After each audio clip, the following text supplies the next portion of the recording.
was 11 when my world shattered in a single conversation, something I never saw coming. That day, Mom and Dad sat me down in the living room, their faces as grave as I'd ever seen them. Dad's voice was unusually stiff when he said we needed to talk, and my stomach instantly tied itself in knots. I felt a wave of nausea wash over me, sensing that whatever was coming wasn't going to be good. Mom took a deep breath and delivered the blow that hit me like a punch to the gut. They were getting divorced. The word divorce echoed in my mind like a cruel joke. They never fought, always treated each other with courtesy. Through my tears, I stammered out the question, why divorce, since although we hadn't gone on family outings lately, everything seemed fine. Dad cleared his throat and revealed that they had both found other people they wanted to be with. When Mom reached out to touch me, I instinctively pulled away, feeling betrayed. They promised they would still be part of my life, just at different times, but their words felt hollow and rehearsed.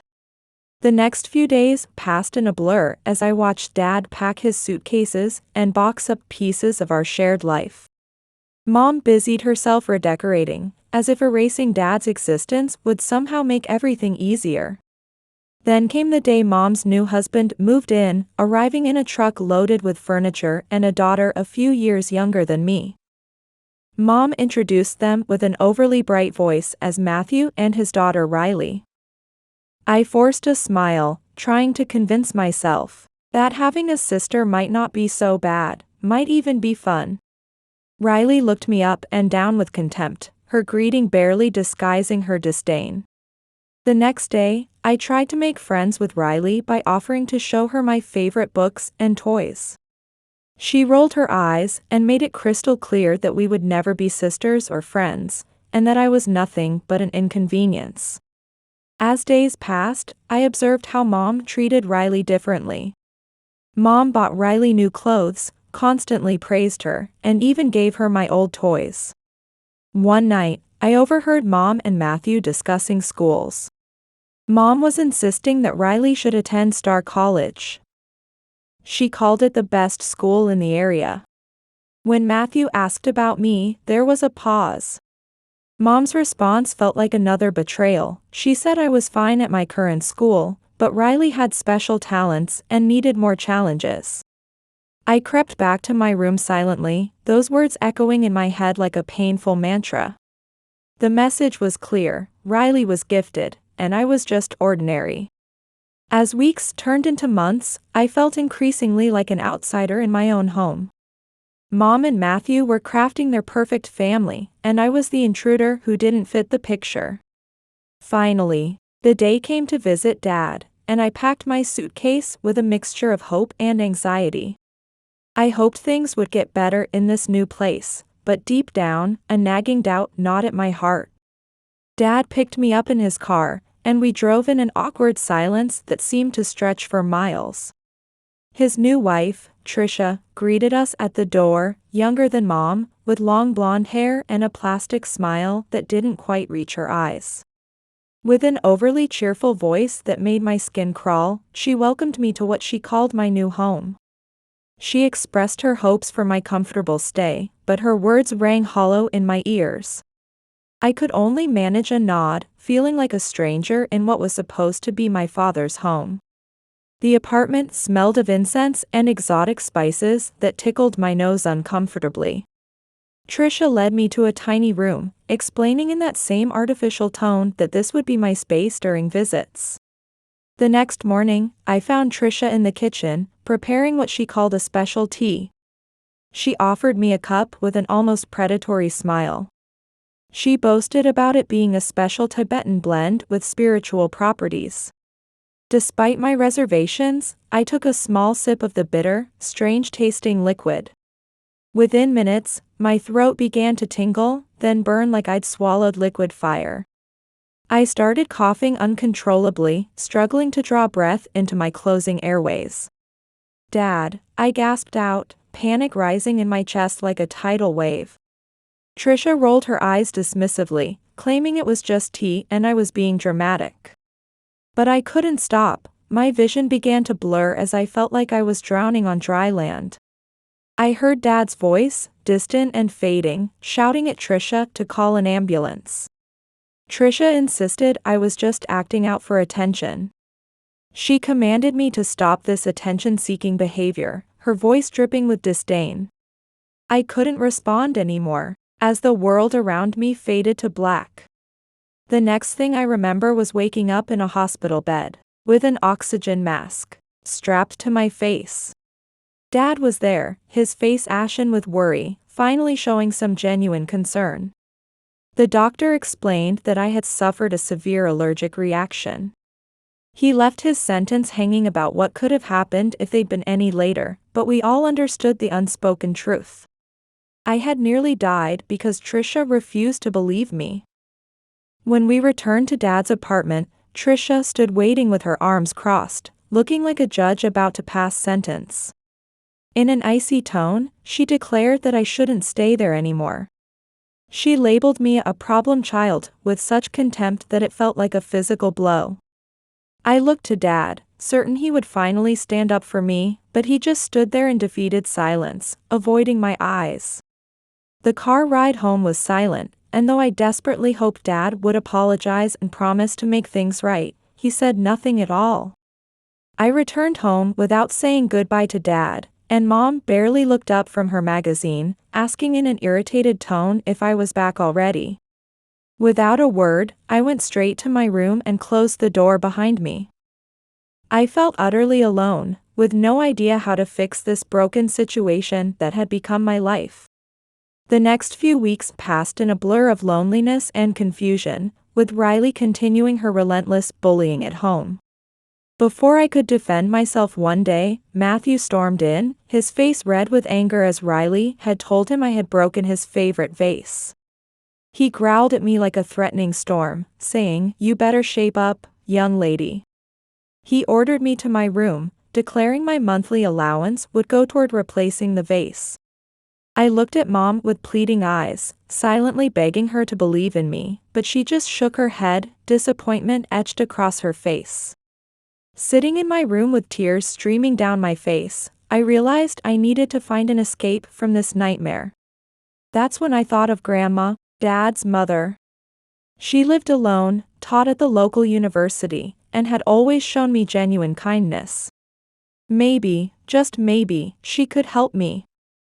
Stepping into Grandma's house was like entering another world. The moment I crossed the threshold, I felt the weight lift from my shoulders. The house was a cozy sanctuary filled with soft armchairs and countless bookshelves, perfumed with the scent of old books and freshly baked cookies. Grandma led me to her kitchen, suggesting we talk about what was happening over a cup of tea. For the first time in months, I felt safe enough to let my guard down and pour out my feelings. I told her everything: the divorce, Mom's new family, Dad's abandonment, and the incidents at his apartment. She listened with infinite patience, her kind eyes never leaving my face. When I finished, she reached out and squeezed my hand tightly. Her words were like a healing balm as she told me how sorry she was that I'd had to face everything alone, assuring me her door would always be open whenever I needed it. From that day forward, Grandma's house became my sanctuary. I spent more and more time there, cooking together, working in the garden, and best of all, reading from her vast collection of books. One evening, as we sat in her study, she asked about my grades. I shrugged and admitted they were just okay, adding that Mom was more focused on Riley's academic achievements these days. Her eyes narrowed thoughtfully before she suggested that we couldn't let that continue, offering to help me with my studies. That's how our after-school tutoring sessions began. Grandma proved to be an amazing teacher. She brought even the dullest subjects to life with real-world stories and examples. As weeks passed, I found myself staying at Grandmother's house more and more frequently. What started as weekend visits evolved into weeknight stays, and before I knew it, I was essentially living there full-time. Strangely enough, neither Mom nor Dad seemed to notice. When I went home, Mom barely looked up, her attention scattered as she vaguely wondered if I'd been at Dad's house. On the rare occasions I saw Dad, he assumed I'd been living with Mom. Neither of them really knew where I was. Everything changed during one of my visits to Grandma's house. Coming home from school that day, I found Grandma waiting with worry etched across her face as she called my name with unusual gravity. My heart started racing when she told me that Joshua from the Child Protective Services had been at school that day.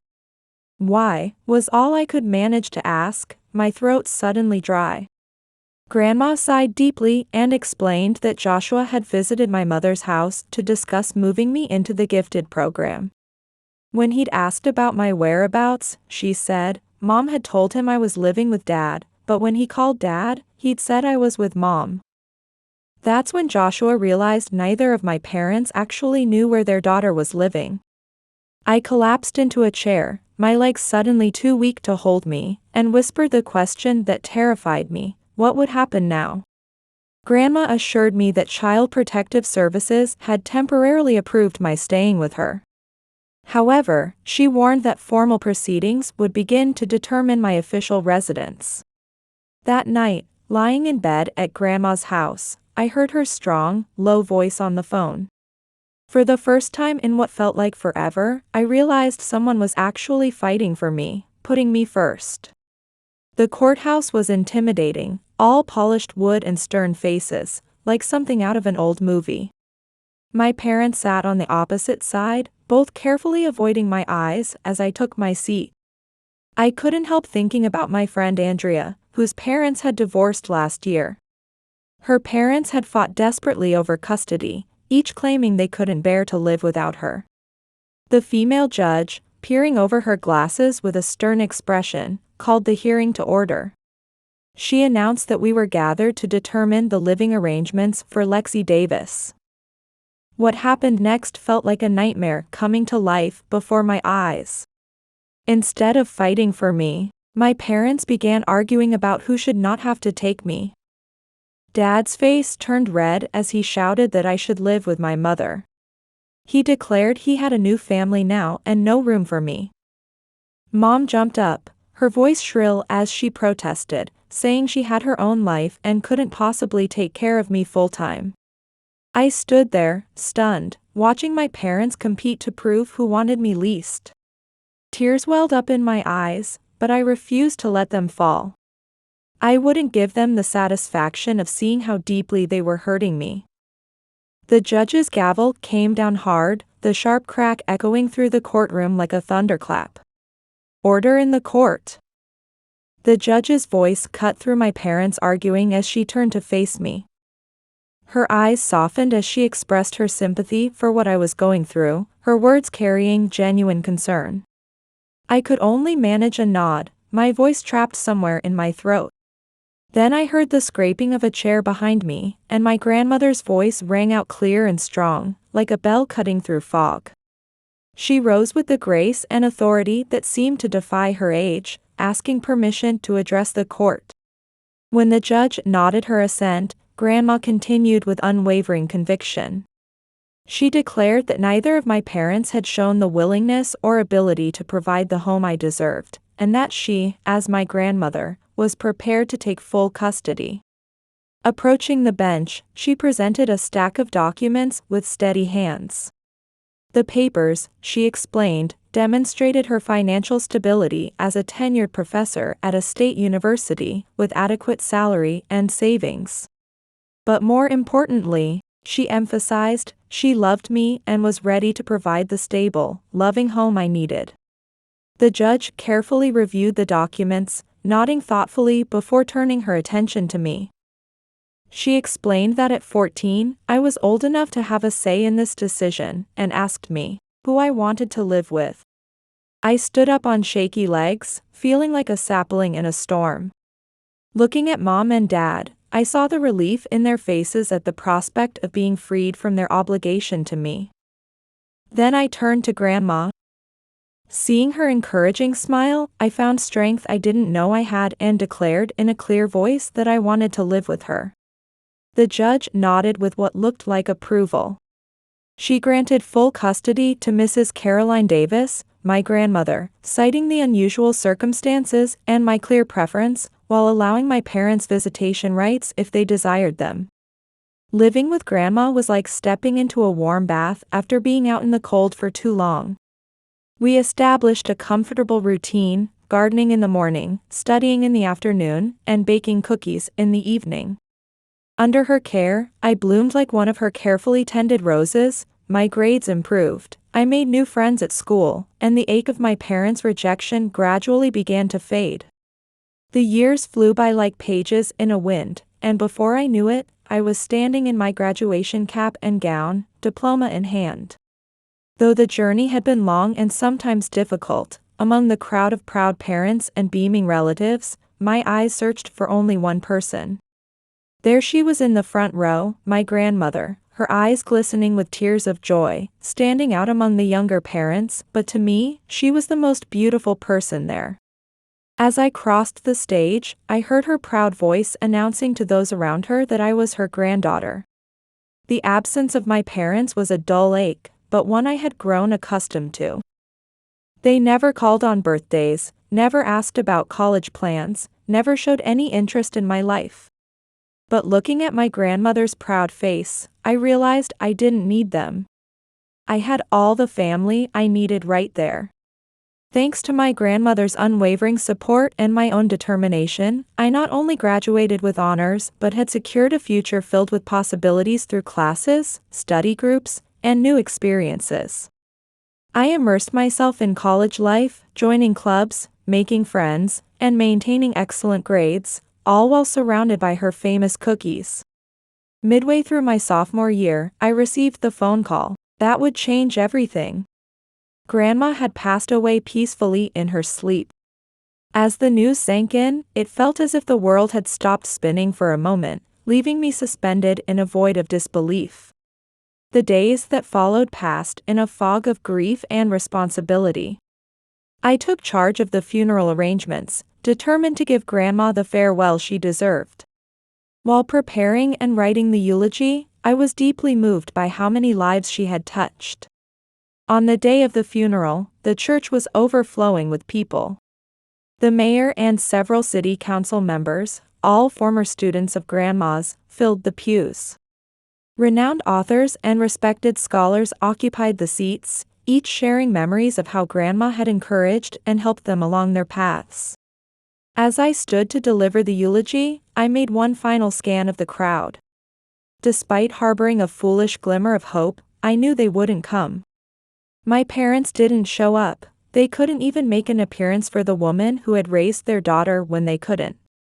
Fighting back the ache in my throat, I began with a steady voice, declaring that Caroline Davis was more than just my grandmother. She had been my guardian, my teacher, my greatest supporter, and my dearest friend.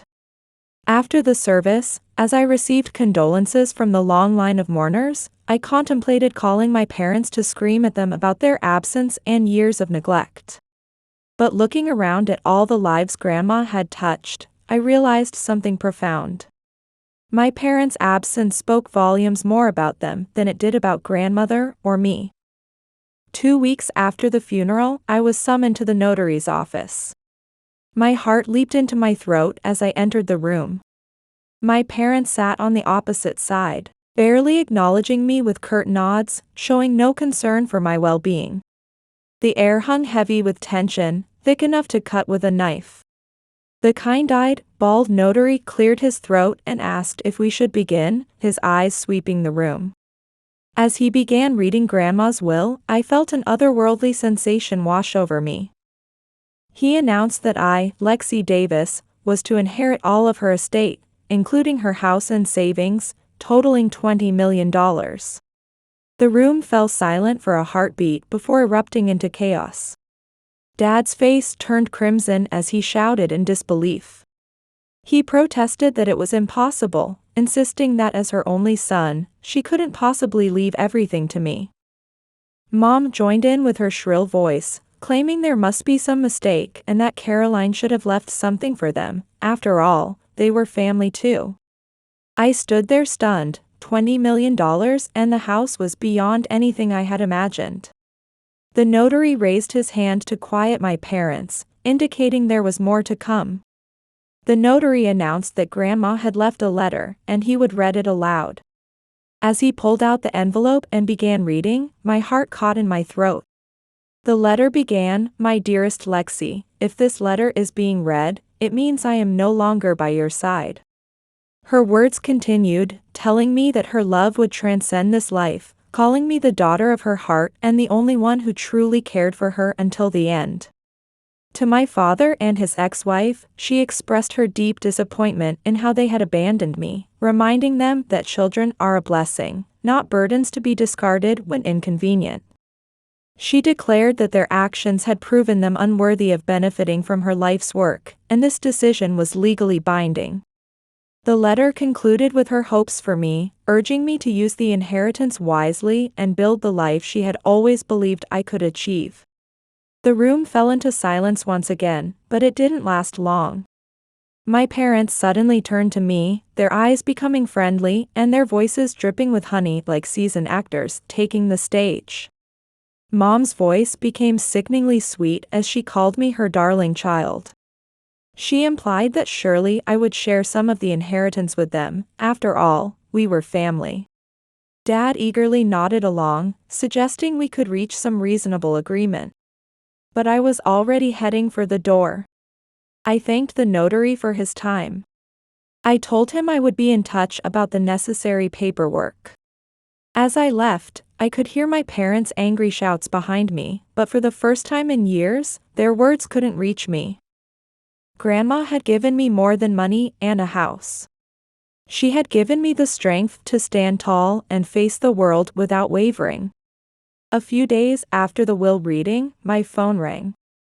I wasn't surprised to see my mother's number on the screen.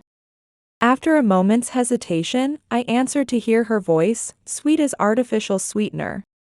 She called me her dear child, saying how much time had passed and how they'd missed me, inviting me to dinner. I almost laughed at the absurdity of her sudden affection after years of silence. Yet curiosity got the better of me, and I agreed to go. The next evening, I stood at the doorway of my childhood home.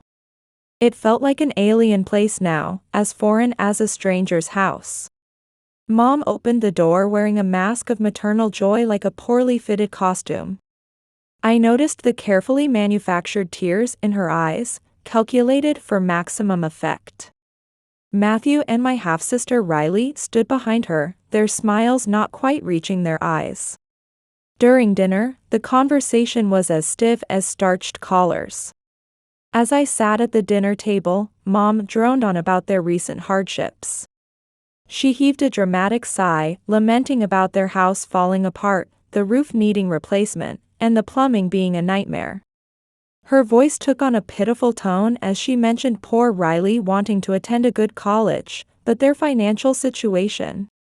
I pretended not to notice their pointed glances and blatant hints, feigning interest in their lives and work. Their stumbling responses made it clear they weren't prepared for any real conversation. Finally, Mom turned to me with fake concern in her eyes, asking how I'd been and what I'd been up to all these years. I decided to test the waters, smiling as I replied that I was doing well, in my final year of college. I asked if they knew where I was studying or what I was majoring in. The color drained from Mom's face, while Matthew and Riley squirmed uncomfortably in their chairs. Mom stuttered, trying to form a response. "It's okay, Mom," I said, my voice calm but firm. "You don't have to pretend. I know you're not interested in me. What you're interested in is my inheritance." In that moment, Mom's facade crumbled, her face contorting with anger and shame. Matthew began to protest, and Riley mumbled something under her breath. Mom started speaking, her voice hard, claiming it wasn't fair and that we were family, just trying to reconnect. "No," I interrupted, standing up. "We're not family. Family doesn't abandon each other. Family doesn't ignore each other for years and only reach out when money is involved."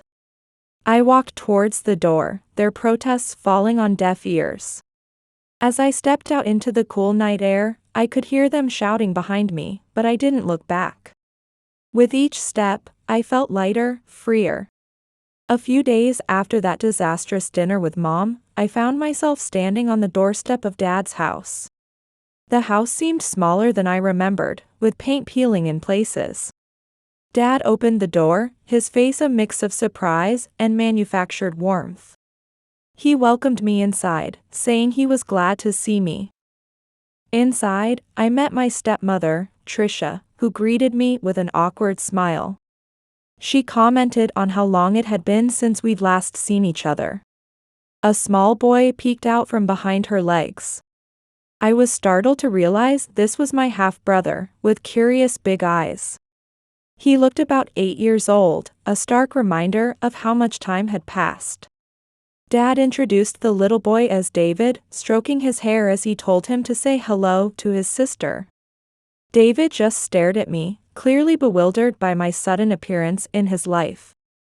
The conversation in the living room was tense, like a rubber band stretched too tight. Dad cleared his throat and began talking about how bright David was, mentioning their hopes of sending him to Star College, his voice trailing off suggestively. The tuition. I finished his thought. You thought I would pay for it with my inheritance. At least Dad had the decency to look ashamed as he confirmed my suspicion. Dad, I cut him off, my patience wearing as thin as old fabric. I asked him why he'd suddenly remembered my existence, why he'd never called on birthdays, high school graduation, or when I started college. Before he could answer, Tricia cut in with a sharp voice like broken glass, declaring we were family and I had an obligation to help them, threatening legal action if I refused. I couldn't help but laugh, the sound bitter as black coffee. Regaining my composure, I explained the cold, hard truth. I told them that legally, we weren't family, they had abandoned me, and Grandma had been my legal guardian, leaving them with no rights whatsoever. The color drained from their faces like water from a sink, quickly replaced by anger. Dad began to stammer, but I was already heading for the door. As I left, I caught David's final glance. His confused, slightly sad expression tugged at my heart like an old wound. I felt a pang of sympathy for him, none of this was his fault. In the days that followed, my phone buzzed constantly with calls and messages from both parents. They pleaded, threatened, and tried to guilt-trip me like performers in a bad play. Mom was especially dramatic in her messages. She sent exaggerated tales about impending homelessness due to debt. I responded to none of them. Instead, I focused on my approaching graduation and future plans. Looking at my bank balance and Grandma's inheritance, I felt the weight of responsibility settle on my shoulders. This was my chance to create real change and build the life she had always wanted for me. Yet as I thought about my future, my mind kept returning to David. He was innocent in all of this. He was just a child caught in the crossfire of adult problems. While I had no intention of giving money to Dad or Tricia, I couldn't help but think about ways to help David in the future. That was something to consider down the road. For now, I needed to forge my own path. Sitting at my desk researching investment opportunities and career prospects, I felt a surge of excitement.